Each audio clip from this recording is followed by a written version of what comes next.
ओम शांति। 19/3/88। याद में रमणीकता लाने की युक्तियाँ। अपने श्रेष्ठ कर्मों की विधि से विधान का निर्माण करने वाले, सदा सेवा के उमंग उत्साह में रहने वाले बच्चों को ईश्वरीय सिद्धांतों का महत्व सुनाते हुए विधाता बाप दादा बोले। आज विधाता वरदाता बाप दादा अपने मास्टर विधाता वरदाता बच्चों को देख रहे हैं।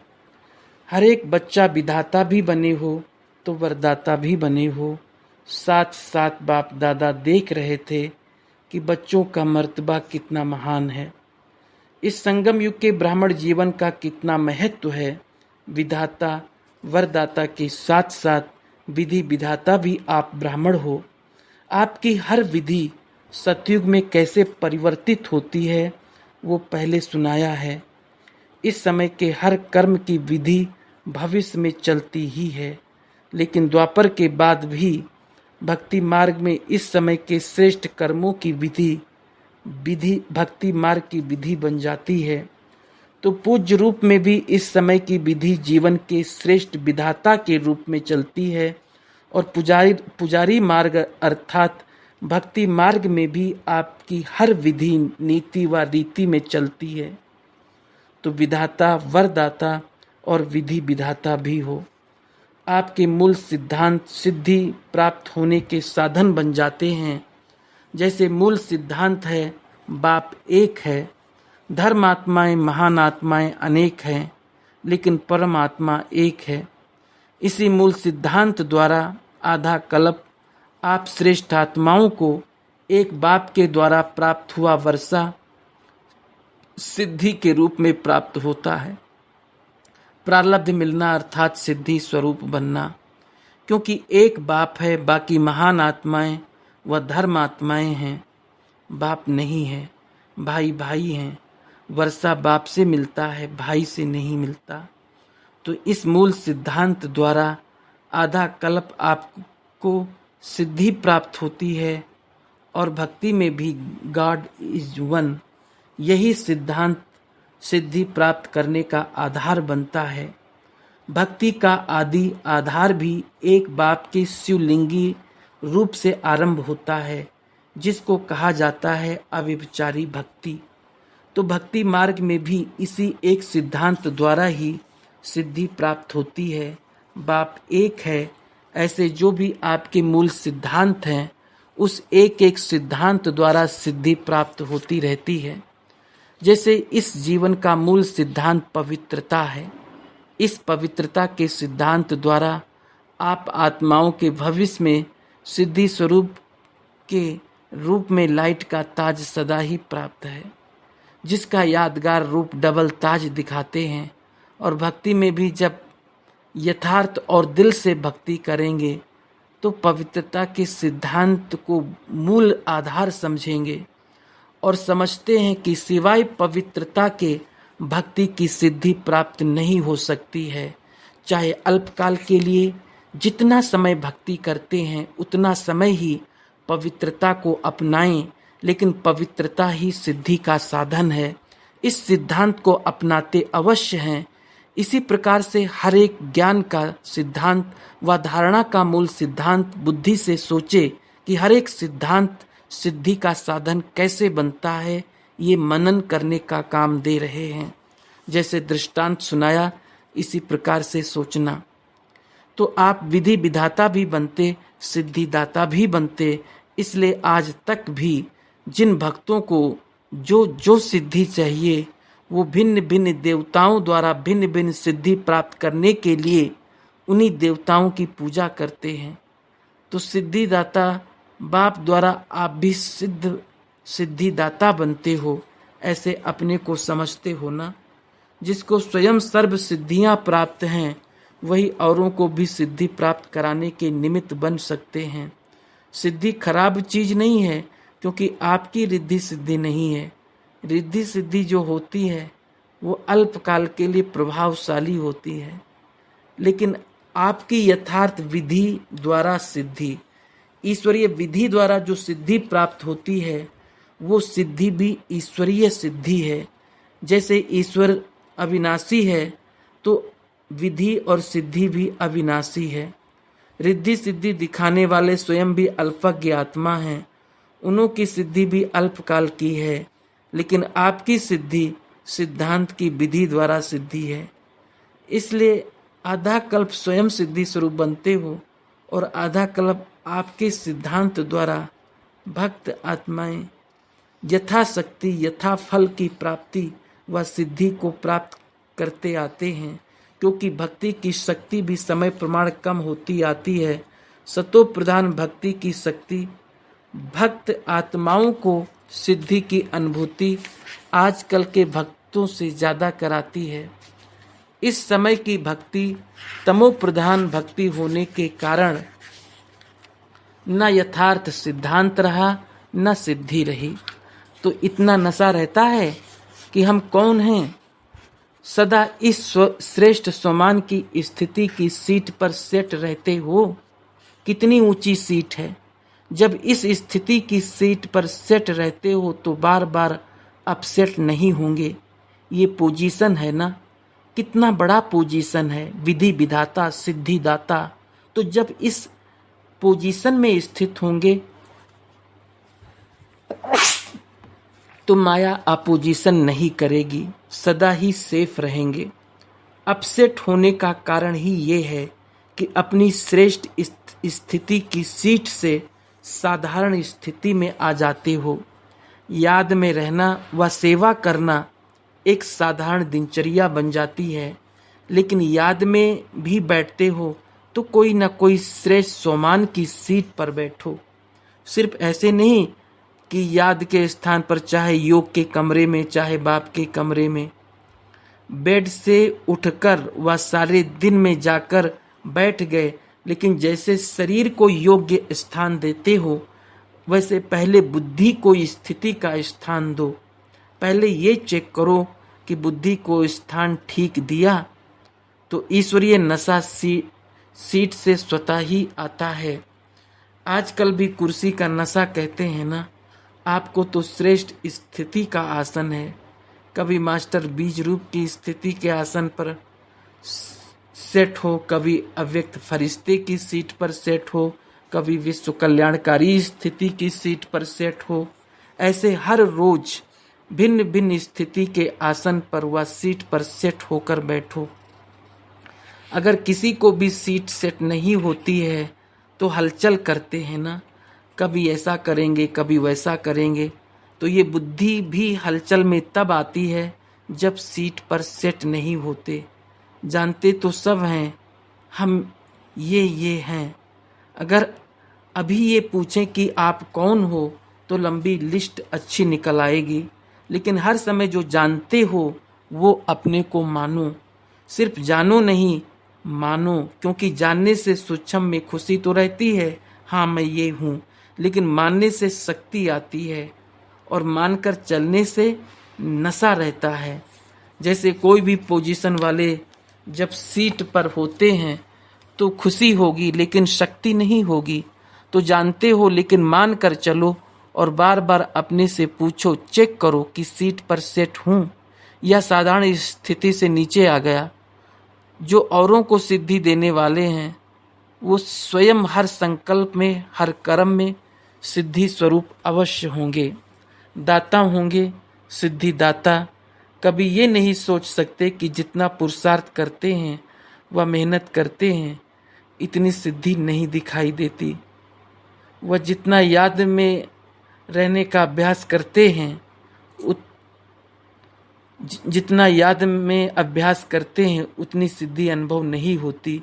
इससे सिद्ध है कि सीट पर सेट होने की विधि यथार्थ नहीं है, रमणीक ज्ञान है। रमणीक अनुभव स्वतः ही सुस्ती को भगा देता है।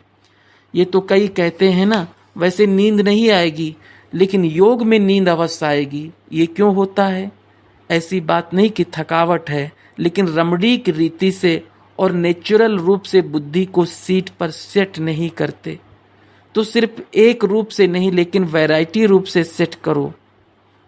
वही चीज अगर वैरायटी रूप से परिवर्तन कर यूज करता है तो दिल खुश होती है। चाहे बढ़िया चीज हो, लेकिन अगर एक ही चीज बार बार खाते रहो, देखते रहो, तो क्या होगा? ऐसे बीज रूप बनो, लेकिन कभी लाइट हाउस के रूप में, कभी माइट हाउस के रूप में, कभी कल्प वृक्ष के रूप में, बीज के रूप में, कभी सृष्टि चक्र के ऊपर टाप पर खड़े हो जाओ। सभी को शक्ति दो। जो भिन्न भिन्न टाइटल मिलते हैं, वो रोज भिन्न भिन्न टाइटल अनुभव करो। कभी नूरे रतन बन बाप के नैनों में समाया हूँ, इस स्वरूप की अनुभूति करो। कभी मस्तक मणि बन, कभी तख्त नसीन बन, भिन्न भिन्न स्वरूपों का अनुभव करो। वैरायटी करो तो रमणीकता आएगी। बाप दादा रोज मुरली में भिन्न भिन्न टाइटल देते हैं। क्यों देते हैं? उसी सीट पर सेट हो जाओ और सिर्फ बीच बीच में चेक करो। पहले भी सुनाया था कि ये भूल जाते हो। 6 घंटे 8 घंटे जाते हैं, फिर सोचते हो, इसलिए उदास हो जाते हो। फिर आधा दिन तो चला गया। नेचुरल अभ्यास हो जाए, जब भी विधि विधाता व सिद्धिदाता बन विश्व की आत्माओं का कल्याण कर सकेंगे। समझा? अच्छा, आज मधुबन वालों का दिन है। डबल विदेशी अपने समय का चांस दे रहे हैं, क्योंकि मधुबन निवासियों को देखकर खुश होते हैं। मधुबन वाले कहते हैं महिमा नहीं करो, महिमा बहुत सुनी है। महिमा सुनते ही महान बन रहे हैं, क्योंकि ये महिमा ही ढाल बन जाती है। जैसे युद्ध में सेफ्टी का साधन ढाल होती है ना, तो ये महिमा भी स्मृति दिलाती है कि हम कितना महान हैं। मधुबन सिर्फ मधुबन नहीं है, लेकिन मधुबन है विश्व की स्टेज। वो कितना अटेंशन में रहता है। साधारण रीति से कोई भी स्थान, किसी भी स्थान पर रहता है तो इतना अटेंशन नहीं रहता, लेकिन जब स्टेज पर आएगा तो हर समय हर कर्म पर इतना ही अटेंशन होगा। तो मधुबन की स्टेज, चारों ओर की नज़र मधुबन के ऊपर है। वैसे भी सबका अटेंशन स्टेज की तरफ जाता है ना। तो मधुबन निवासी सदा विश्व की स्टेज पर रहने वाले। साथ साथ मधुबन एक विचित्र गुंबज है, और जो गुंबज होते हैं उसका आवाज अपने तक आता है, लेकिन मधुबन ऐसा विचित्र गुंबज है जो मधुबन का आवाज सारे विश्व तक फैल जाता है। जैसे आवाज के पुराने जमाने के कई ऐसे स्थान निशानी मात्र हैं जो एक दीवार को अगर ऐसे हाथ लगाएंगे व आवाज करेंगे तो 10 दीवारों में वो आवाज आएगा और ऐसे ही सुनाई देगा जैसे इस दीवार को कोई हिला रहा है या कर रहा है। तो मधुबन विचित्र गुंबज है, जो मधुबन का आवाज सिर्फ मधुबन तक नहीं लेकिन चारों ओर फैल जाता है। ऐसे फैलता है जो मधुबन में रहने वालों को भी पता नहीं होगा, लेकिन विचित्रता है ना, इसलिए बाहर पहुंच जाता है। इसलिए ऐसे नहीं समझो कि यहाँ देखा या यहाँ बोला, लेकिन विश्व तक स्टेज हवा की रफ्तार से पहुंच जाता है, क्योंकि सबकी नजरों में, बुद्धि में सदा मधुबन है और मधुबन का बाप दादा ही रहता है। तो जब मधुबन का बाप नजरों में रहता है तो मधुबन भी आएगा ना। मधुबन का बाबा है तो मधुबन तो आएगा ना। और मधुबन में सिर्फ बाबा तो नहीं है, बच्चे भी हैं। तो मधुबन निवासी स्वतः ही सबकी नजरों में आ जाते हैं।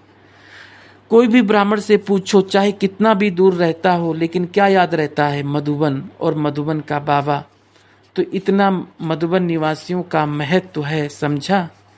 चारों ओर के सर्व सेवा के उमंग उत्साह में रहने वाले, सदा एक बाप के स्नेह में समाये हुए, सदा हर कर्म में श्रेष्ठ विधि द्वारा सिद्धि को अनुभव करने वाले, सदा स्वयं को विश्व के कल्याण का अनुभव कर हर संकल्प से, बोल से श्रेष्ठ कल्याण की भावना और श्रेष्ठ कामना से सेवा में बिजी रहने वाले, ऐसे बाप समान सदा सहयोगी,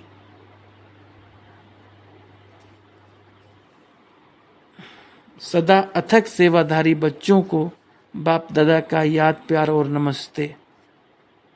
मधुबन निवासियों के साथ वरदान रूप में उच्चारे हुए महावाक्य। पहला, स्वयं को कर्मयोगी श्रेष्ठ आत्मा अनुभव करते हो। कर्मयोगी आत्मा सदा कर्म का प्रत्यक्ष फल स्वतः ही अनुभव करती है। प्रत्यक्ष फल खुशी और शक्ति। तो कर्मयोगी आत्मा अर्थात प्रत्यक्ष फल खुशी और शक्ति का अनुभव करने वाली बाप सदा बच्चों को प्रत्यक्ष फल प्राप्त कराने वाले हैं। अभी अभी कर्म किया, कर्म करते खुशी और शक्ति का अनुभव किया, तो ऐसे कर्म योगी आत्मा हूँ, इस स्मृति से आगे बढ़ते रहो। दूसरा, बेहद की सेवा करने से बेहद की खुशी का स्वतः ही अनुभव होता है ना। बेहद का बाप बेहद का अधिकारी बनाते हैं। बेहद सेवा का फल बेहद का राज्य भाग स्वतः ही प्राप्त होता है। जब बेहद की स्थिति में स्थित होकर सेवा करते हो तो जिन आत्माओं के निमित्त बनते हो उनकी दुआएं स्वतः आत्मा में शक्ति और खुशी की अनुभूति कराती है। एक स्थान पर बैठे भी बेहद सेवा का फल मिल रहा है। इस बेहद के नशे से बेहद का खाता जमा करते आगे बढ़ते चलो। तीसरा, सदा हर कार्य करते स्वयं को साक्षी स्थिति में स्थित रख कार्य कराने वाली न्यारी आत्मा हूँ, ऐसा अनुभव करते हो। साक्षीपन की स्थिति सदा हर कार्य सहज सफल करती है। साक्षीपन की स्थिति कितनी प्यारी लगती है। साक्षी बन कार्य करने वाली आत्मा सदा न्यारी और बाप की प्यारी है। तो इसी अभ्यास से कर्म करने वाली अलौकिक आत्मा हूँ, अलौकिक अनुभूति करने वाली अलौकिक जीवन श्रेष्ठ जीवन वाली आत्मा हूँ, ये नशा रहता है ना। कर्म करते यही अभ्यास बढ़ाते रहो। यही अभ्यास कर्मातीत स्थिति को प्राप्त करा देगा। इसी अभ्यास को सदा आगे बढ़ाते कर्म करते न्यारे और बाप के प्यारे रहना, इसको कहते हैं श्रेष्ठ आत्मा। चौथा, सदा श्रेष्ठ खजानों से भरपूर आत्मा हूँ, ऐसा अनुभव करते हो। जो अखुट खजानों से भरपूर होगा उसको रूहानी नशा कितना अनुभव होगा। सदा सर्व खजानों से भरपूर हूँ, इस रूहानी खुशी से आगे बढ़ते चलो। सर्व खजाने की आत्माओं को जगाए साथी बना देंगे, तो भरपूर और शक्तिशाली आत्मा बन आगे बढ़ते चलो। पांचवा, सदा बुद्धि में ये स्मृति रहती है ना कि बाप करन करावन हार करा रहा है, हम निमित्त हैं। निमित्त बन करने वाले सदा हल्के रहते हैं, क्योंकि जिम्मेवार करावन हार बाप है। जब मैं करता हूँ ये स्मृति रहती है तो भारी हो जाते, बाप करा रहा है तो हल्के रहते। मैं निमित्त हूँ, कराने वाला करा रहा है, चलाने वाला चला रहा है, इसको कहते हैं बेफिक्र बादशाह। तो करावन हार करा रहा है, इसी विधि से सदा आगे बढ़ते रहो। छठा, बाप की छत्र छाया में रहने वाली श्रेष्ठ आत्मा हूँ, यही अनुभूति होती है। जो अभी छत्र छाया में रहते वही छत्रधारी बन जाते हैं। तो छत्र छाया में रहने वाली भाग्यवान आत्मा हूँ, ये खुशी रहती है ना। छत्र छाया ही सेफ्टी का साधन है। इस छत्र छाया के अंदर कोई आ नहीं सकता। बाप की छत्र छाया के अंदर हूँ, ये चित्र सदा सामने रखो। सातवां, सदा अपना रूहानी फरिश्ता स्वरूप स्मृति में रहता। ब्राह्मण सो फरिश्ता, फरिश्ता सो देवता, ये पहली हल कर ली है ना। पहली यहाँ हल करना आता है। सेकंड में ब्राह्मण सो देवता, देवता सो चक्र लगाते ब्राह्मण, फिर देवता। तो हम सो हम की पहली सदा बुद्धि में रहती है। जो पहली हल करते उन्हें ही प्राइज मिलती है। तो प्राइज मिली है ना। जो अभी मिली है वो भविष्य में भी नहीं मिलेगी। प्राइज में क्या मिला है? स्वयं बाप मिल गया, बाप के बन गए। भविष्य की राजाई के आगे ये प्राप्ति कितनी ऊंची है। तो सदा प्राइज लेने वाली श्रेष्ठ आत्मा हूँ, इसी नशे और खुशी में सदा आगे बढ़ते रहो। पहली और प्राइज दोनों स्मृति में सदा रहें तो आगे स्वतः बढ़ते रहेंगे। आठवां, सदा दृढ़ता सफलता की चाबी है, इस विधि से वृद्धि को प्राप्त करने वाली श्रेष्ठ आत्मा हूँ, ऐसा अनुभव होता है। दृढ़ संकल्प की विशेषता कार्य में सहज सफल बनाए विशेष आत्मा बना देती है। और कोई भी कार्य में जब विशेष आत्मा बनते हो तो सबकी दुआएं स्वतः मिलती है। स्थूल में कोई दुआएं नहीं देता, लेकिन ये सूक्ष्म है जिससे आत्मा में शक्ति भरती है और स्वयं उन्नति में सहज सफलता प्राप्त होती है। तो सदा दृढ़ता की महानता से सफलता को प्राप्त करने वाली और सर्व की दुआएं लेने वाली श्रेष्ठ आत्मा हूँ, इस स्मृति से आगे बढ़ते चलो। 9वां, बाप दादा के विशेष श्रृंगार हो। सबसे श्रेष्ठ श्रृंगार है मस्तक मणि, सदा मस्तक पर चमकती हैं। तो ऐसे मस्तक मणि बन सदा बाप के ताज में चमकने वाले कितने अच्छे लगेंगे। मणि सदा अपनी चमक द्वारा बाप का भी श्रृंगार बनती और औरों को भी रोशनी देती है। तो ऐसे मस्तक मणि बन औरों को भी ऐसे बनाने वाले हैं। ये लक्ष्य सदा रहता है। सदा शुभ भावना सर्व की भावनाओं को परिवर्तन करने वाली है। 10वां, सदा बाप को फॉलो करने में तुरंत दान महापुण्य की विधि से आगे बढ़ रहे हो ना। इस विधि को सदा हर कार्य में लगाने से सदा ही बाप समान स्थिति का स्वतः ही अनुभव होता है। तो हर कार्य में फॉलो फादर करने में आदि से अनुभवी रहे हो, इसलिए अब भी इस विधि से समान बनना अति सहज है। क्योंकि समाई हुई विशेषता को कार्य में लगाना बाप समान बनने की विशेष अलौकिक अनुभूतियां करते रहेंगे और औरों को भी कराते रहेंगे। इस विशेषता का वरदान स्वतः मिला है, तो इस वरदान को सदा कार्य में लगाए आगे बढ़ते चलो। 11वां, सदा परिवर्तन शक्ति को यथार्थ रीति से कार्य में लगाने वाली श्रेष्ठ आत्मा हो। इसी परिवर्तन शक्ति से सर्व की दुआएं लेने के पात्र बन जाते। जैसे घोर अंधकार जब होता, उस समय कोई रोशनी दिखा दे तो अंधकार वालों के दिल से दुआएं निकलती है ना। ऐसे जो यथार्थ परिवर्तन शक्ति को कार्य में लगाते हैं, उनको अनेक आत्माओं द्वारा दुआएं प्राप्त होती है और सबकी दुआएं आत्मा को सहज आगे बढ़ा देती है। ऐसे दुआ लेने का कार्य करने वाली आत्मा हूँ, ये सदा स्मृति में रखो। तो जो भी कार्य करेंगे वो दुआएं लेने वाला करेंगे। दुआएं मिलती ही है श्रेष्ठ कार्य करने से। तो सदा ये स्मृति रहे कि सबसे दुआएं लेने वाली आत्मा हूँ। यही स्मृति श्रेष्ठ बनने का साधन है। यही स्मृति अनेकों के कल्याण के निमित्त बन जाती है। तो याद रखना कि परिवर्तन शक्ति द्वारा सर्व की दुआएं लेने वाली आत्मा हूँ। अच्छा, ओम शांति।